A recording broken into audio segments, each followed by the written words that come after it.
Hey, friends. Welcome back. I just posted the worksheet again. Um, you're going to see the worksheet in the comments. Make sure you download it. And now that we have everything all set up, welcome.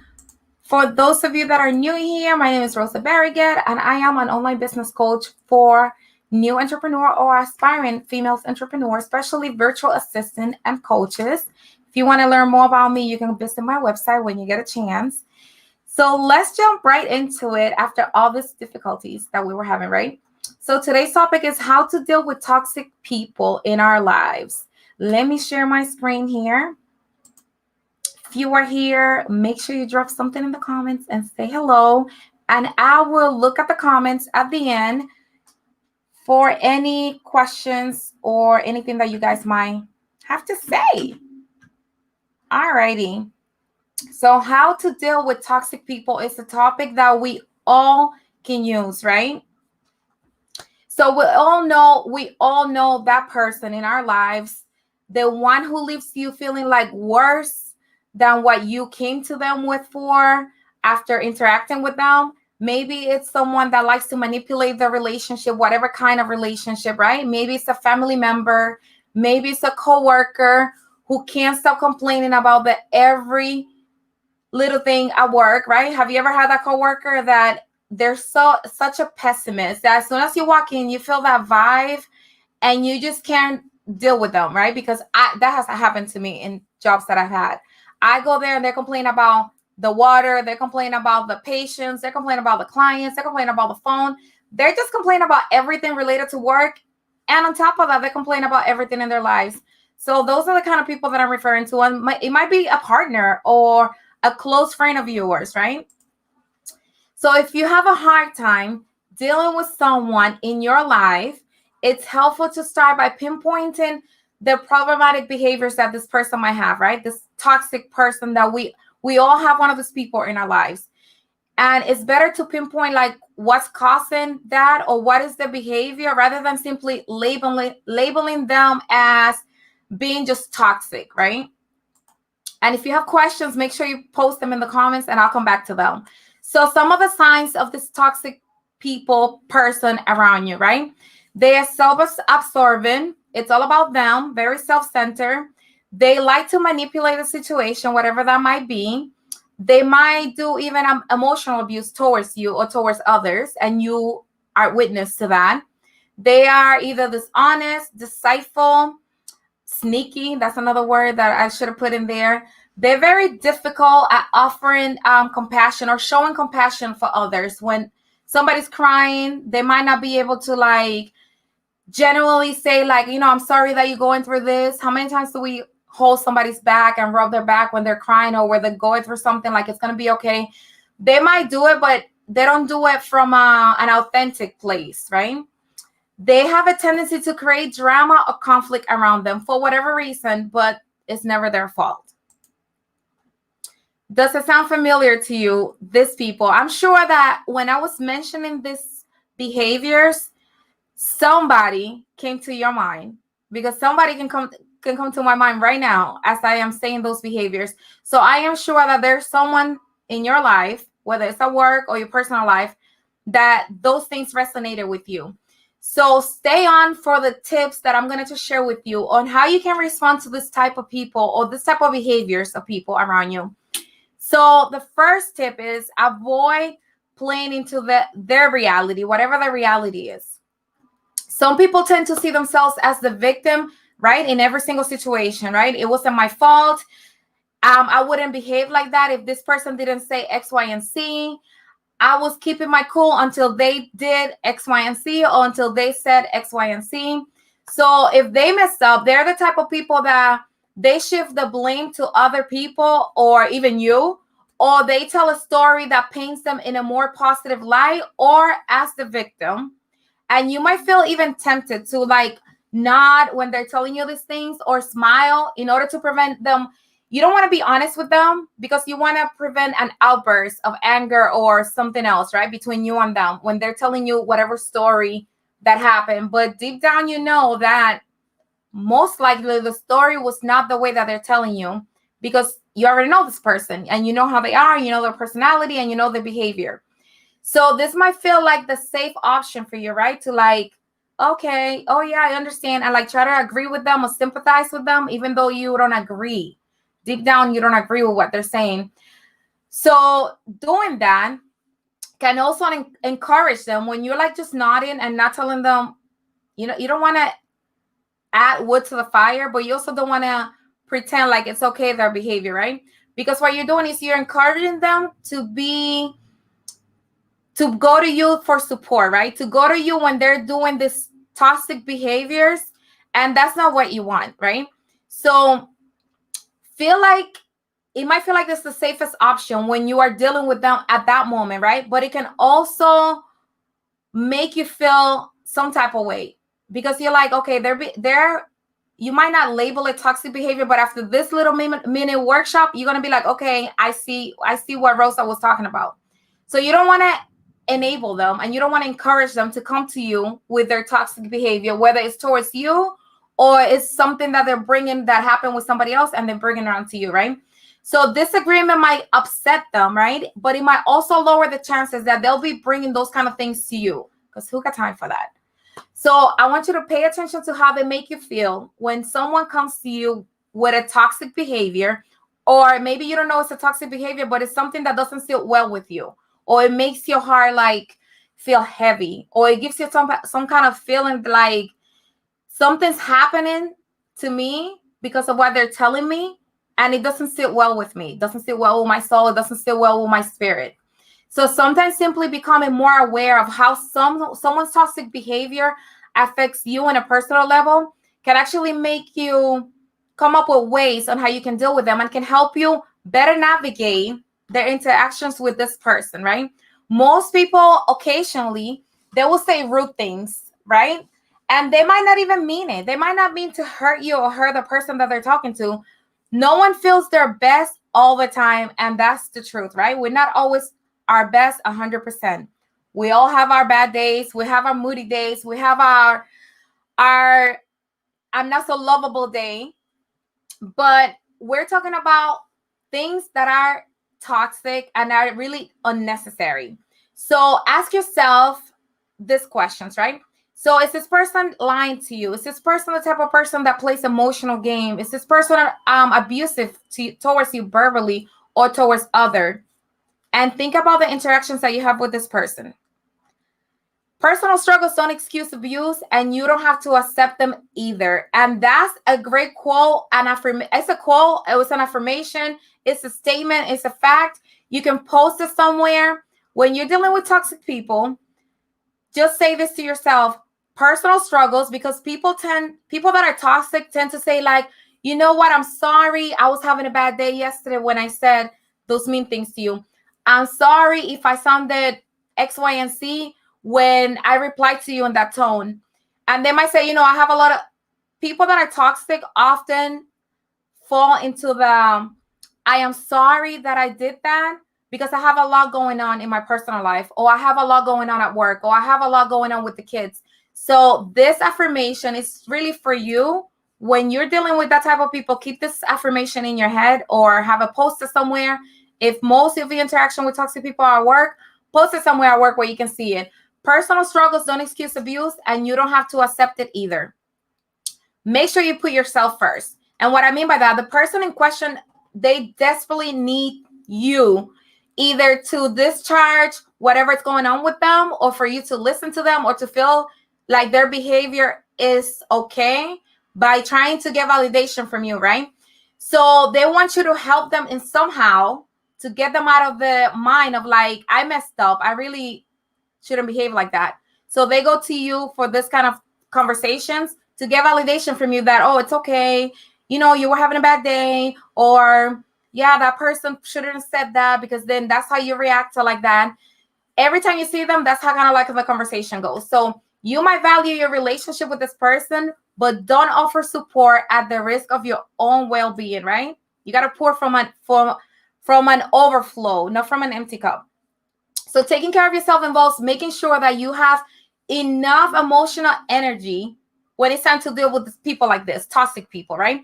So if you or yourself are not feeling your best, then it's best not to answer the phone call. If you know that the person that's calling you is like the negative type, they always have something going on, they always got some drama going on, because what you're doing, you are giving them your good energy, right? And if you're already feeling some type of way and you're not pouring into yourself, you really can't pour into others until your needs are met, right? So that's part of a self-care part. And this may not happen when you're giving everything to someone who doesn't offer anything in return. You can get positive energy pour into you from someone that's being toxic, plain and simple. So take care of yourself first, then you take care of others.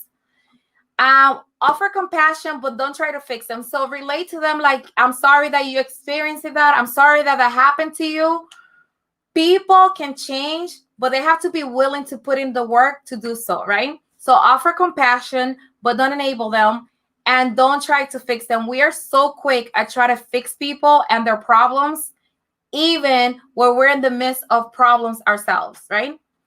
It doesn't make you a bad person. It doesn't make you a bad friend. It doesn't make you a bad coworker or a bad partner when you are putting yourself first before the needs of others. It's just say that you care about you and your well-being.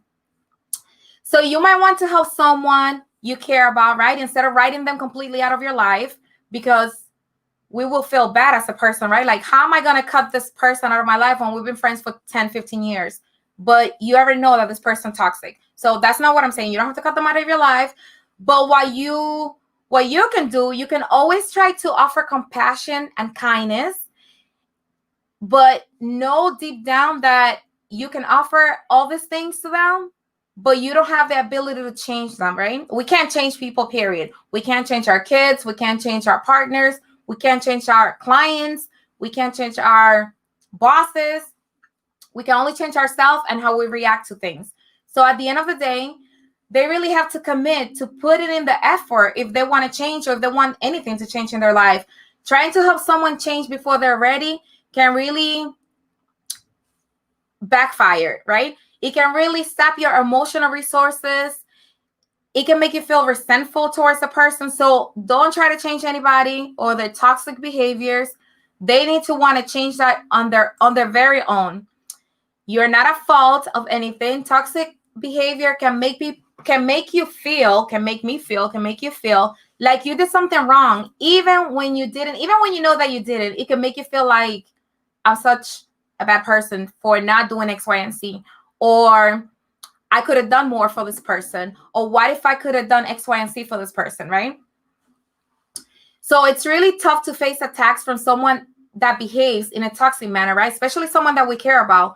They might get personal. They try to twist your words, or they cause you some unwanted hurt, right? They might not mean it, but the hurt still happen, right? And you might even second guess yourself and rack your brain for something that they did. And you're like, okay, so why did I mess up? And you try to backtrack, like, what did I do? Where did I mess up? How can I make them feel better? Instead of like thinking like, I felt, use the I statement a lot. I felt X type of way, or I'm feeling like something's wrong here, and ask yourself questions about it. Like, why am I feeling hurt? Why am I feeling that I'm being taken for granted? Why am I feeling like this person doesn't appreciate me? Why am I feeling like they're talking down on me? And answer those questions, and you're going to come up with your own solutions to those, your own answers to those questions. Like, why this person is making you feel the way that they're making you feel. Is it really your fault, or is it them being toxic? Their behavior really has nothing to do with you. Like my shirt, minding my business. How they feel in that toxic behavior is none of your business. It's really their thing to deal with. So make sure that you restate your boundaries and try not to take their stuff personally, right? Take the breath, count yourself off, be mindful, stay grounded, acknowledge their words so you can let them go without the words or their behavior affecting you. What do you do when you can't avoid the person, right? When it's someone that you really just can't avoid them, right? If you can't completely avoid or scale back the amount of time you spend with this toxic person, you still have options. And make sure that you know that you always have options. of how you respond to people and how much time you spend with people, regardless of who they are. You want to set boundaries, right? Setting boundaries involves deciding what you will and what you won't tolerate from this person or from this behavior. You want to communicate these boundaries clearly and make sure that you stick to them. Stand your grounds. You could say something like, I'm not interested in this type of behavior, or I'm not interested in this type of conversation, depending on your level of relationship with the person. And just leave the room if you can, or try putting your headphones on, or try to remove yourself from the situation. Or I'm not ready to talk about this right now. Or, right now I have a lot going on myself and I'd rather not talk about it. Plain and simple. You don't have to give an explanation.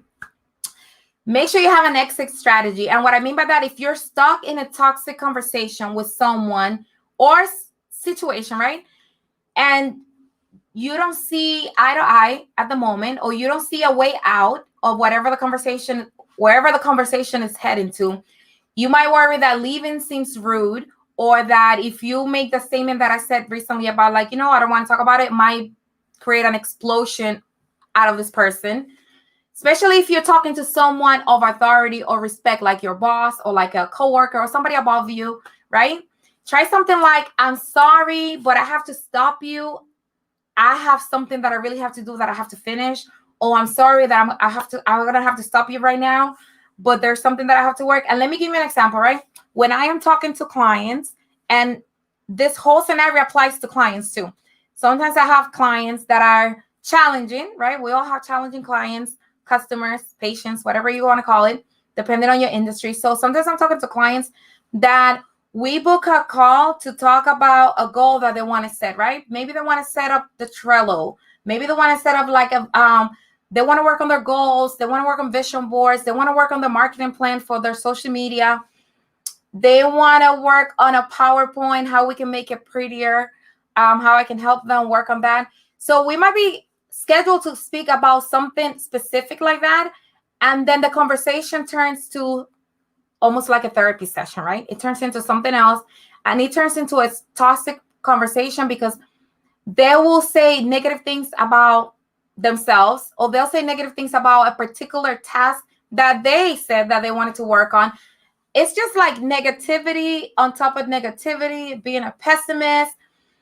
And then I feel when I speak to those clients, I feel like my energy is completely drained and I can't speak really to anybody else for another hour or so.